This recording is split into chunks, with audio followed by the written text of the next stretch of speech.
Şimdi bu bir yıl süreç içinde Sayın Abdullah Öcalan, PKK olumlu adımlar attı. Yani atılması gereken bütün adımları attılar. Ama maalesef mevcut iktidar henüz kayda değer bir adım atmadı. Şimdi bunun karşılığı olmalı, artık bunlar da bir karşılık atmalı. Şimdi buradaki Milli Dayanışma, Birlik, Beraberlik, Kardeşlik projesi adı altında eğer Habil'le Kabil'in kardeşliği olacaksa bu hayaldir. Şimdi Milli Birlik, Beraberlik, Dayanışma, Kardeşlik şeyinde, demokratik kardeşlik temelinde eşit haklara sahip olmalı. Türkçe, eğer Türk kardeşimiz ana dilinde eğitim yapıyorsa Kürt kardeşimiz de ana dilinde eğitim yapmalı. Türk kardeşimiz, Arap kardeşimiz, herkes kendi bütün haklarını anayasal güvenceye almalı. Mesela bir Kürt kendi kültürünü yaşamalı. Bir Türk nasıl kendi kültürüyle egemense Kürt de kendi kültürünü yaşamalı. Arap da kendi kültürünü yaşamalı. Bu ülkenin üniter yapısını bozmaz. Bu ülkenin tam tersine üniter yapısını güçlendirir. Birlik, beraberlik güçlendirir. Şimdi benim her şeyim üstün olacak, diğeri inkar edilecek. Bu nasıl bir kardeşlikti, ben bunu anlayamadım. Komisyon raporunu özellikle ben inceledim. Ben bu konunun takipçisiyim. Sonuçta ben de bu ülkenin bir vatandaşıyım. Duyarlıyım, bu konuları izliyorum.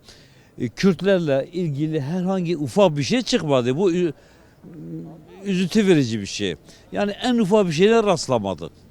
Şimdi neyine bu inanacak? İnandırıcı gelmiyor bana bu. AKP iktidarının attığı şeyleri hiç bana inandırıcı gelmiyor. En ufak Kürtlerle ilgili bir kelime dahi yok. Ya şimdi adımların atılması öncelikle Kürt halkının seçilmişleri serbest bırakılmalı. Siyasiler serbest bırakılmalı.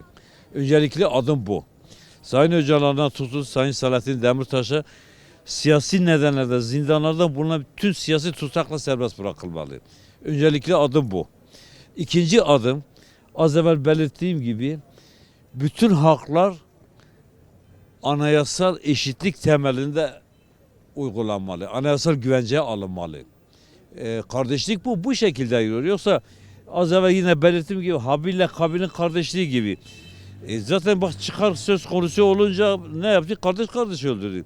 Demokratik temelde, eşitlikli temelde olmadığı zaman huzur, kardeşlik bekleyemezsin. Kalıcı da olmaz bu.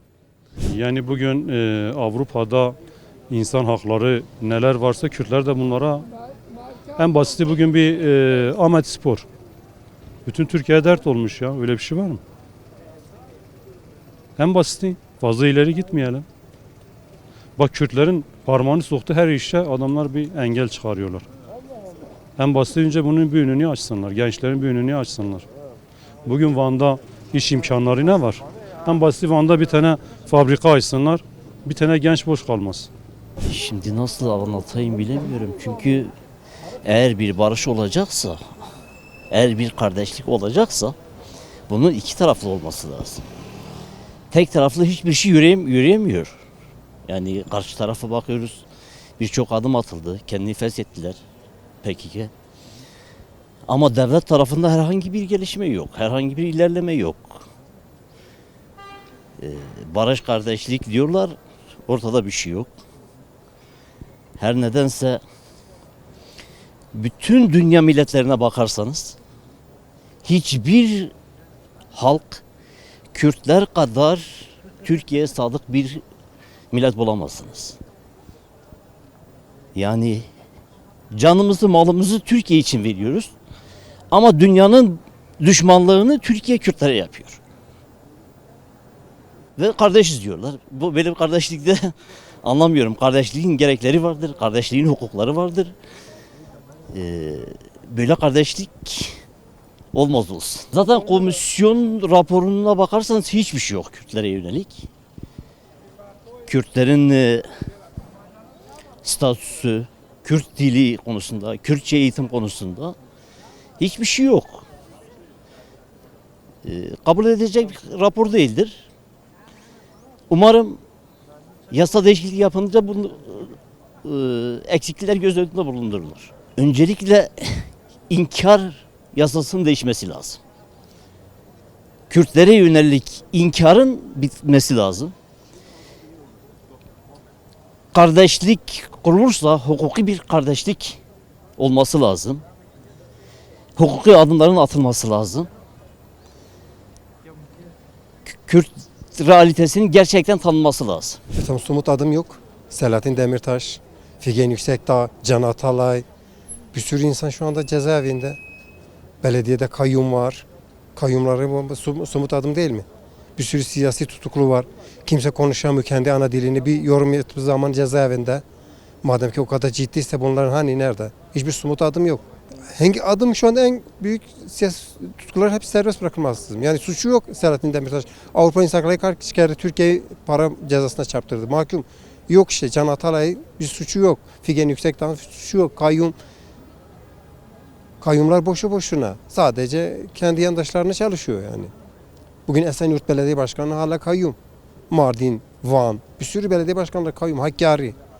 Bunlar hepsi gerçekleşecek ki millet inansın yani. Samimiyetsizlik sadece. 2011'de gördüğümüz, 2012'deki seçim süreci gibi. Aynı devam edecek yani. Fiyasko yani. Komisyonun açıkladığı bilgilere göre bizim süreçle ilgili hiçbirbirine uymuyor maalesef. Yani dedikleri gibi çıkmadı. Biz bu süreci dört gözle bekliyoruz. Kardeşiz, hepimiz bu ülkede bir bayrağın altında yaşıyoruz. Süreç madem başlamışsa sürecin dedikleri gibi devam etsinler. Biz haklarımızı istiyoruz. Kürt, Türk hiçbir ayrım yapılmadan. Batı'da nasıl yaşanıyorsa burada da öyle olsun. Kardeşlik, beraberce. Başka devletler gibi bugün çoğu biliyorsunuz Orta Doğu'da hep savaş var. Hep insanlar ölüyor. Bu insanların ölmesini istemiyoruz. Barış süreç kardeşçe beraberce yaşamak istiyoruz. Vallahi bir senedir süreç başlamış ama hiçbir ilerleme yok yani. Sadece Öcalan tarafından adımlar atılmış ama devlet hiçbir adım atmamış. Bunu da bakalım zaman gerekiyor. Zaman lazım çünkü 40 yıllık bir savaşın bir yılda bitirmesi zor olur. Yani devlet adım atacak ama devlet Suriye'yi bekliyordu. Suriye'de çözüldü işte atması gereken adımlar var yani çünkü bir senedir oyalıyor. Hiçbir yasa çıkarılmamış. Zaten yasada bu durumda biraz oylama var yani yok komisyon rapor boştur. Şu anda raporda bir şey yok yani rapor boştur. Yani devlet oyalıyordu yani bir sene de oyalıyor. İşte bundan sonra bakalım ne olacak. Devletin yani öncelikle devletin kim muhatap tutuyorsa o özgürce konuşmalıdır. Yani aracılar gidip gelmesiyle alakası olmamalı. Kendisi konuşmalı. Yani bence aracı ortadan kaldırılmalı. Kendisi muhatapsa kendisi konuşmalı. O olmasa olmuyor yani. Çünkü muhatap kiminse odur. Muhatap özgür olmasa yürümüyor. Hiçbir güvencesi yok. Yani şu anda devletin atabilecek hiçbir adım şu anda pratikte yok yani. Yani yüzlerce hasta mahpus var. Hala bırakılmamış. Hala kayyumlar devam ediyor. Yani en ufak bir şey. Kayyumlar devam ediyor. Yani bilmiyorum yani nasıl ilerleyecek daha belli değil. Hiçbir şey de değişmedi. Aynı süreç devam ediyor. Biz de nasıl olsa güveniyoruz. Bir şey de olmaz yani. Bir şey de çıkmaz bu süreçte. Valla süreç iyi gidiyor bence ama Öcalan'ın bırakmasını da herkes istiyor. Bütün Türkiye istiyor. Yani bir türlü işte bırakamıyorlar. Nedenli yani biz de nedenli bilmek istiyoruz. Yani niye bırakamıyor? Hem Selahattin Demirtaş'a hem de Abdullah Öcalan'ı. Yani boşuna şimdi içerideler. Valla Rojava baktığımız zaman maalesef hala savaşın içindeyiz. Kürtler yani hala savaşın içindedir.